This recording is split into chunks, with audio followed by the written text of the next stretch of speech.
Andhra Pradesh industrial development policy 4.0 Andhra Pradesh పారిశ్రామిక అభివృద్ధి విధానం 4.0ని లాంచ్ చేయడం జరిగింది అక్టోబర్ 26, 2024న. ఇది ఎప్పటి వరకు ఉంటుంది అంటే 2024 నుంచి 2029 వరకు ఈ పారిశ్రామిక విధానం అనేది అమలు చేయబడుతుంది. ఈ పారిశ్రామిక విధానం యొక్క లక్ష్యాలు ఏంటి? The policy aims to first one is create jobs, ఉద్యోగ అవకాశాలు కల్పించడం, అండ్ అట్రాక్ట్ ఇన్వెస్టర్స్, పెట్టుబడిదారులని ఆకర్షించటం second point. And third one is to promote industrial growth, పారిశ్రామిక అభివృద్ధిని ప్రోత్సహించడం.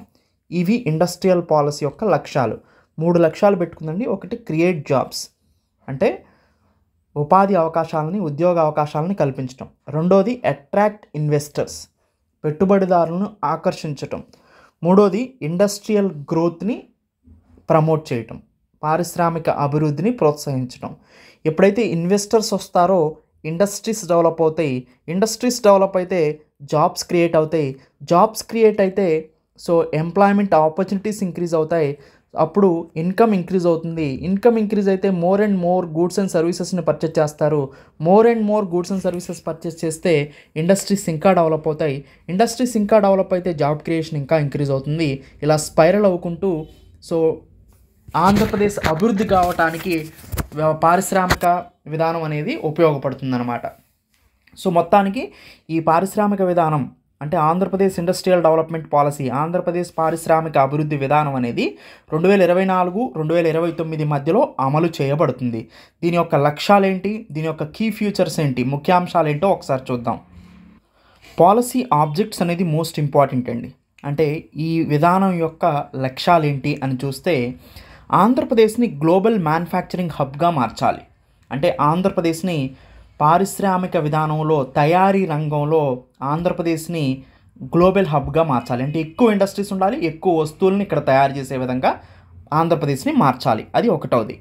రెండోది వచ్చేసి వచ్చే 5 సంవత్సరాలలో అప్రాక్సిమేట్గా 30 లక్షల కోట్ల పెట్టుబడులు వచ్చేలాగా అట్రాక్ట్ చేయాలి. To attract 30 lakh crore investment అంటే ఈ విధానం ద్వారా 30 లక్షల కోట్లు పెట్టుబడులు వచ్చేలాగా చేయాలి. And $10 billion foreign investment over the next 5 years. $10 billion foreign investment, విదేశీ పెట్టుబడులు $10 billion. $1 billion is equal to 100 crores. $10 billion, 10 into 100 crores, 1000 crores foreign investments వచ్చేలాగా చేయాలి అంటున్నారు. సో అంటే $1000 crore. మొత్తానికి $10 billion ఫారెన్ ఇన్వెస్ట్మెంట్ వచ్చేలా చూసుకోవాలి.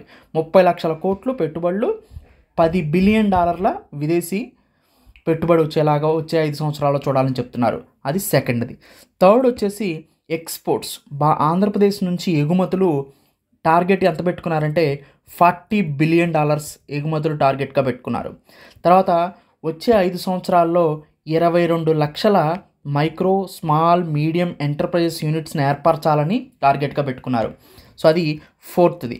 ఫిఫ్త్ టార్గెట్ వచ్చేసి ఈ ఎంఎస్ఎంఈస్ ఏవైతే ఎస్టాబ్లిష్ చేశారో వీటిల్లో అప్రాక్సిమేట్గా 50,000 కోట్ల వరకు పెట్టుబడులు రావడానికి కృషి చేస్తామని చెప్తున్నారు. ఇది ఆంధ్రప్రదేశ్ ఇండస్ట్రియల్ డెవలప్మెంట్ పాలసీలో 5 ఇంపార్టెంట్ పాలసీ ఆబ్జెక్ట్స్. ఒకటి ఏంటంటే ఆంధ్రప్రదేశ్ని మ్యానుఫ్యాక్చరింగ్ హబ్గా మార్చాలి. రెండోది 30 లక్షల కోట్ల పెట్టుబడులు పారిశ్రామిక రంగంలోకి తీసుకురావాలి. దాంతోపాటు వచ్చే 5 సంవత్సరాల్లో మనం $10 billion ఫారెన్ ఇన్వెస్ట్మెంట్, విదేశీ పెట్టుబడులను ఆకర్షించాలి. మూడోది ఎగుమతులు $40 billion చేయాలి. To set an export target of $40 billion. Fourth వచ్చేసి to encourage setting up 22 lakh MSME units. So micro, small, medium enterprise, చిన్న మధ్య తరహా పరిశ్రమల్ని 22 లక్షల యూనిట్లు పెట్టేలాగా ఎంకరేజ్ చేయాలి. ఈ ఎంఎస్ఎంఈల్లోకి 50,000 కోట్లు పెట్టుబడి వచ్చేలాగా మనం ప్రయత్నం కొనసాగించాలి. ఇది ఆంధ్రప్రదేశ్ పారిశ్రామిక అభివృద్ధి విధానం 2024-29 యొక్క లక్ష్యాలుగా చెప్పుకోవచ్చు. దీనికోసం స్టేట్ ఇన్వెస్ట్మెంట్ ప్రమోషన్ బోర్డుని ఏర్పాటు చేస్తారు. దాంతోపాటు స్టేట్ ఇన్వెస్ట్మెంట్ ప్రమోషన్ కమిటీ కూడా ఉంటుంది. సో ఇవన్నీ కూడా ఇండస్ట్రియల్ ప్రాజెక్ట్స్ మీద డెసిషన్స్ తీసుకుంటాయి. ఈ పాలసీ యొక్క ముఖ్యాంశాలని మనం గమనించినట్లయితే మేజర్గా ఈ పాలసీ అనేది సస్టైనబుల్ గ్రోత్ అంటే సుస్థిర అభివృద్ధి మీద. సుస్థిర అభివృద్ధి అంటే ఏంటండి? సపోజ్ ఇప్పుడు ఆంధ్రప్రదేశ్ తీసుకున్నాం అనుకోండి, సుస్థిర అభివృద్ధి అంటే ఏంటి? ఎన్వైరన్మెంట్ క్లీన్గా ఉండాలి, పర్యావరణం పాడైపోకుండా చూడాలి ఆంధ్రప్రదేశ్ సస్టైనబుల్ డెవలప్మెంట్ అంటే. సో దాంతోపాటు ఫ్యూచర్ జనరేషన్కి మనం రిసోర్సెస్ని అందించాలి. ఇప్పుడే రిసోర్సెస్ అన్నీ మనం ఉపయోగించకూడదు. మనం కాంప్రమైజ్ కాకోకుండానే డెవలప్ చెందుతూ ఫ్యూచర్ జనరేషన్ని మనం దృష్టిలో పెట్టుకొని డెవలప్ అవుతూ ఉండాలి. మొత్తం గ్రీన్గా ఉండాలి, అంటే క్లైమేట్ ఫ్రెండ్లీగా మనం డెవలప్ అవ్వాలి. సో ఇది సుస్థిరమైన అభివృద్ధి అనిపించుకుంటుంది. సో సుస్థిరమైన అభివృద్ధి అనేది ఈ పాలసీలో ముఖ్యమైన భాగం. రెండోది వచ్చేసి గ్రీన్ ఎనర్జీ. గ్రీన్ ఎనర్జీ అంటే ఏంటంటే పునరుత్పాదక ఇంధనాలు. మనం ఎక్కువగా విండ్ ఎనర్జీని, సోలార్ ఎనర్జీని, ఇలాంటి పునరుత్పాదక ఇంధనాలను ఉపయోగించడం వల్ల పర్యావరణం కాలుష్యం కాకుండా ఉంటుంది. దాన్ని గ్రీన్ ఎనర్జీ అంటారు. దాంతోపాటు టెక్ అడాప్షన్. సో అంటే మనం టెక్నాలజీని అడాప్ట్ చేసుకోవాలి. ఇప్పుడు మనం డ్రోన్స్ని ఎక్కువగా ప్రాధాన్యత ఇచ్చి ఆంధ్రప్రదేశ్ని హబ్గా మార్చడానికి ట్రై చేస్తున్నాం, అలా అన్నమాట. దాంతోపాటు సర్క్యులర్ ఎకానమీ అంటే ఇందాక మనం మాట్లాడుకున్నాం. సపోజ్ ఆంధ్రప్రదేశ్లో ఇండస్ట్రీస్ ఎక్కువ వచ్చాయనుకోండి, అప్పుడు ఆటోమేటిక్గా ఎంప్లాయ్మెంట్ ఆపర్చునిటీస్ ఇంక్రీజ్ అవుతాయి, ఎక్కువ ఉద్యోగాలు వస్తాయి, వీళ్ళకి వచ్చే శాలరీలు ఎక్కువగా వస్తాయి.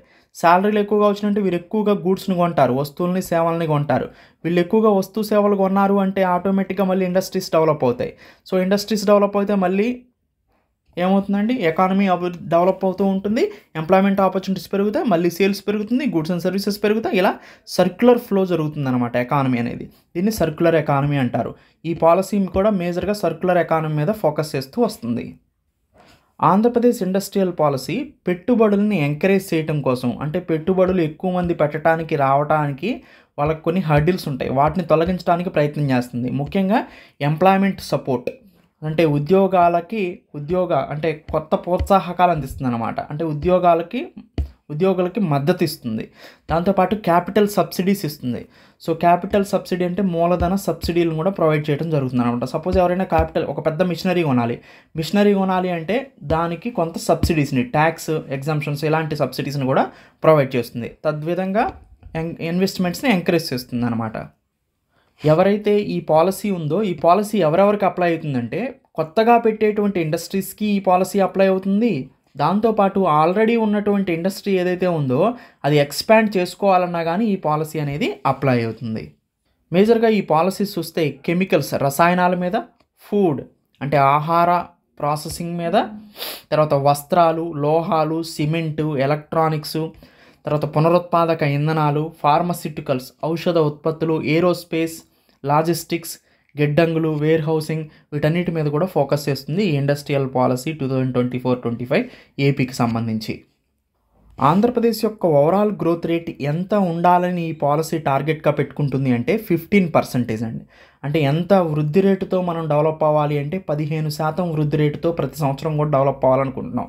అంటే ఈ సంవత్సరం 100 రూపాయలు సంపాదించామనుకోండి, వచ్చే సంవత్సరం 115 రూపాయలు. ఈ 115 రూపాయల్లో ఇంకొక 15% నెక్స్ట్ ఇయర్కి పెరగాలి. ఈ పెరిగిన దాంట్లో ఇంకొక 15% నెక్స్ట్ ఇయర్కి పెరగాలి. సో కాన్స్టెంట్గా మనం ఓవరాల్ గ్రోత్ రేట్ 15% టార్గెట్గా పెట్టుకొని ముందుకెళ్ళడం జరుగుతుంది. దాంతోపాటు ఇంకొక మోస్ట్ ఇంపార్టెంట్ ఏంటంటే పబ్లిక్ ప్రైవేట్ పార్ట్నర్షిప్. PPP మోడల్లో ప్రాజెక్ట్స్ని కన్స్ట్రక్షన్ చేయాలనుకుంటుంది. దాంతోపాటు P4 మోడల్ని కూడా అడాప్ట్ చేసుకుంది. అసలు ఏంటి ఈ PPP అండ్ P4 మోడల్స్ అని చూస్తే మనకి ఈజీగా అర్థమవుతుంది అనమాట. సో PPP అంటే పబ్లిక్ ప్రైవేట్ పార్ట్నర్షిప్. పబ్లిక్ అంటే సో గవర్నమెంట్, ప్రైవేట్ అంటే సో ప్రైవేట్ సంస్థలు కలిసి అభివృద్ధి చేయడం. ఎగ్జాంపుల్ ఏంటంటే ఇప్పుడు హైదరాబాద్ మెట్రో తీసుకున్నారనుకోండి, అది పబ్లిక్ ప్రైవేట్ పార్ట్నర్షిప్లో, అంటే ప్రైవేట్ వాళ్ళు ఇన్వెస్ట్ చేశారు, పబ్లిక్ ఇన్వెస్ట్ చేస్తుంది, దీని నుంచి వచ్చే ప్రాఫిట్స్ అనేది ప్రైవేట్ వాళ్ళు పబ్లిక్ వాళ్ళు పంచుకుంటారు.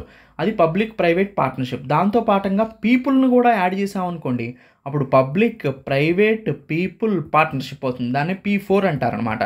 PPP అంటే పబ్లిక్ ప్రైవేట్ పార్ట్నర్షిప్, P4 అంటే సో ఇక్కడ పీపుల్ కూడా యాడ్ అవుతారు, పబ్లిక్ ప్రైవేట్ పీపుల్ పార్ట్నర్షిప్ అవుతుందన్నమాట. సో అంటే సిటిజన్స్ని కూడా ఇన్కార్పొరేట్ చేస్తున్నాం. దేనికి? కమ్యూనిటీ ఎంగేజ్మెంట్లో, డెసిషన్ తీసుకోవటంలో, ప్రాజెక్ట్ ఇంప్లిమెంటేషన్లో. సో ఇది పబ్లిక్ ప్రైవేట్ పార్ట్నర్షిప్కి అండ్ P4కి మధ్యలో ఉన్నటువంటి డిఫరెన్సెస్. అంటే పబ్లిక్ని, ప్రైవేట్ అండ్ పీపుల్ని కలిపి డెవలప్ చేసే ఈ P4 ప్రాజెక్ట్ని ఎక్కడ ఉపయోగించవచ్చు అంటే అర్బన్ ప్లానింగ్ ప్రాజెక్ట్స్లో మనం ఉపయోగించుకోవచ్చు. Renewable energy initiatives, solar, wind లాంటి ప్రాజెక్ట్స్ని, పవర్ ప్రాజెక్ట్స్ని ఇంప్లిమెంట్ చేయడంలో పీపుల్ని పార్టిసిపేట్ చేయొచ్చు. హెల్త్ కేర్ ఇన్ఫ్రాస్ట్రక్చర్ని, ఆరోగ్య వసతులను సమకూర్చుకోవడంలో కూడా పీపుల్ని కమ్యూనిటీ పార్టిసిపేషన్ చేయించవచ్చు అనమాట. ఇది public private partnership and public private people పార్ట్నర్షిప్కి మధ్యలో ఉన్నటువంటి డిఫరెన్సెస్. సో ఇది complete details of AP industrial policy 2024-29. ఇప్పటి వరకు పాలసీ విధానంలో ఉన్నటువంటి ముఖ్యమైనటువంటి ఆబ్జెక్ట్స్ని మనం డిస్కస్ చేసాం. Thank you. Have a nice day.